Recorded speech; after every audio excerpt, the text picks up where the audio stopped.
Hello madam. ജെനിഫറിന്റെ കൂട്ടുകാരിയല്ലേ? പാറു പോവേണ്ട കാര്യമുണ്ടോ? വേറൊരു ദിവസം പോയാ പോരെ? അയ്യോ പോരാ മാഡം. അവള് ഇന്ന് പോയ പിന്നെ എപ്പോ തിരിച്ചു വരുന്ന അറിയില്ല. ഇന്ന് തന്നെ പോണം. നമുക്ക് വേറെ ഏതെങ്കിലും ദിവസം ഒരുമിച്ച് പോയാ പോരെ? ശരി, എന്റെ കൂടെ കൈലാഷും ഉണ്ട്. ഞാൻ ഫോൺ അവന് കൊടുക്കാം. അവനോട് നീ പുറത്തു പോവാണെന്നൊന്ന് പറയാമോ?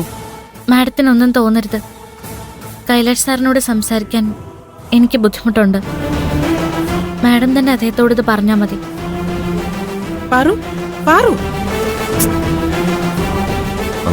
പാർവതി എന്താ പറഞ്ഞത് മാഡം? ജെനിഫറിന്റെ ഒരു കൂട്ടുകാരി UK പോവാ. ആ കുട്ടിയെ ഇന്ന് അവൾക്ക് കണ്ടേ പറ്റൂന്നാ പാറു പറഞ്ഞത്. അല്ല, പാറു വന്നാ മാത്രമേ ലഞ്ചിന് പോവുള്ളൂ.